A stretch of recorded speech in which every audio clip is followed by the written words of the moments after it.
Nabi mengatakan, "Shallu kama ra'aitumuni usalli." Salatlah kalian sebagaimana kalian melihat aku salat. Ini sudah kata mati, Pak. Ini kunci, Pak. Kunci ini. Makanya para ulama fikih memutuskan al-aslu fil ibadatu al-hadar, ya. Hukum asalnya ibadah ritual seremonial termasuk salat adalah haram, Pak. Nggak boleh dikerjakan sembarangan, nggak boleh. Apalagi setelah dia ada aturannya, terus kita berkreativitas menyangka itu lebih baik untuk keselamatan dunia kita, sementara kita tidak peduli dengan keselamatan akhirat kita. Nabi Muhammad SAW menyatakan, hari berbangkit nanti aku akan menunggu umatku di depan telagaku. Aku akan bisa membedakan siapa umatku, siapa yang bukan. Umatku adalah mereka yang wajahnya, tangannya, kakinya bercahaya bekas wudhu. Tapi ketahuilah, ada sejumlah orang wajahnya bercahaya, tangannya bercahaya, kakinya bercahaya. Aku panggil mereka, halumma, halumma, tapi dihalau sama malaikat. Tidak boleh mendekat. Aku panggil lagi, halumma, halumma, tapi dihalau sama malaikat. Akhirnya malaikat menjelaskan, ya Muhammad, mereka telah merubah ajaranmu setelah engkau wafat. Kata Nabi selanjutnya, sohkan, menjauhlah, menjauhlah. Nabi nggak mau dekat dengan orang yang berani-beraninya merubah tata cara ajarannya. Dan ajarannya yang paling pokok apa? Tauhid. Setelah tauhid apa? Salat. Dan ingat, salat adalah amal yang paling pertama yang akan diperiksa oleh Allah Ta'ala bagi setiap hambanya. Dan saudaraku rahimakumullah, untuk menutup, saya ingin menyampaikan dua hadis lagi. Satu hadis dari Nabi, la tadaru furujatin lisyaitan. Jangan kalian biarkan celah-celah itu untuk syaitan.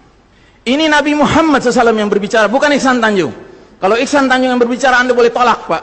Ini Nabi Muhammad SAW yang berbicara.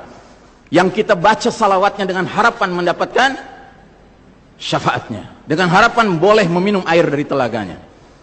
Jadi kata Nabi apa? Jangan biarkan celah-celah itu menjadi tempatnya syaitan. Hari ini tidak sedikit masjid bahkan memuliakan syaitan, memberi tanda di mana syaitan hendaknya berada. Na'udzubillahi min dzalik. Mau jadi apa kita, Pak? Mau jadi umat seperti apa kita? Ini adalah simpul terakhir, saudaraku. Kalau sampai simpul terakhir ini kita relakan lepas, sudah tidak ada sisanya ajaran ini di muka bumi. Karenanya saudaraku rahimakumullah, bagi saya urusan sholat berjamaah dan tata caranya ini bukan urusan pilihan fikih, Pak. Ini urusannya adalah urusan dengan musuh Allah Ta'ala.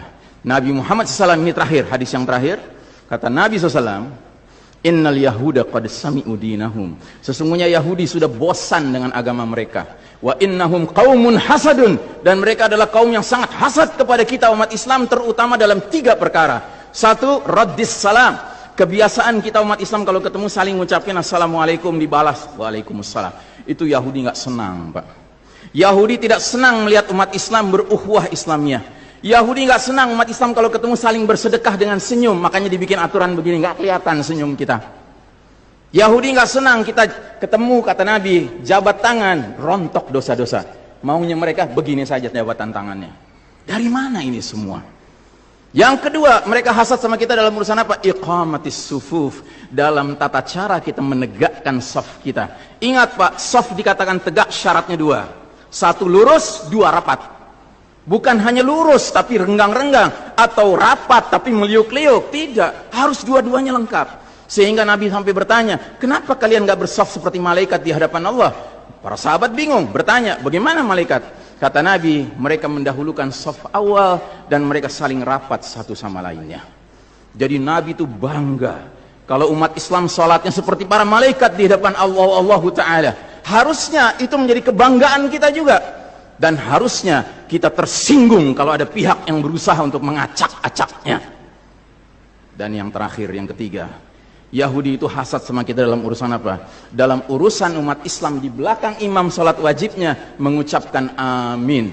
Makin keras suara amin itu, makin geram mereka. Karenanya mereka bikin aturan, sempat 2 bulan masjid ditutup sama sekali, nggak terdengar suara amin dari jamaah karena nggak ada yang boleh ke masjid.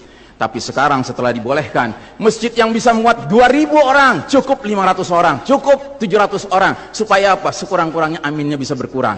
Maka sekarang pertanyaan besarnya adalah, untuk siapa kita sholat? Liman nusalli?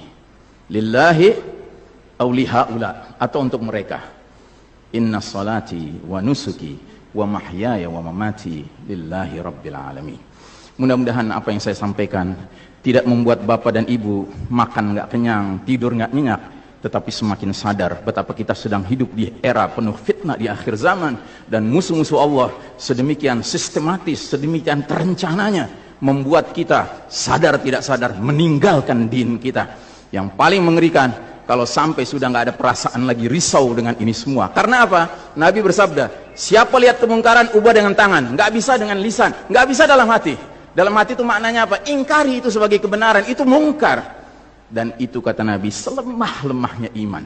Sehingga di hadis yang lain kata Nabi, kalau mengingkari saja sudah nggak ada, udah nggak ada iman sama sekali. Nah, yang kita khawatir kalau kita ternyata ridho saja dengan aturan sholat WHO ini, Pak. Padahal harusnya kita sholat dengan cara Nabi Muhammad SAW, bukan caranya Tedros atau Bill Gates, tetapi lebih sedikit. Ya, tetapi kepada jamaah, inilah nasihat dari hati yang paling dalam kepada saudara-saudara yang saya cintai karena Allah, yang kita sama-sama bersalawat, kita sama-sama mengharapkan air dari telaga Nabi, tapi boleh jadi nggak semua kita ngerti apa yang harus kita lakukan agar air telaga itu dapat jaminan kita boleh meminumnya.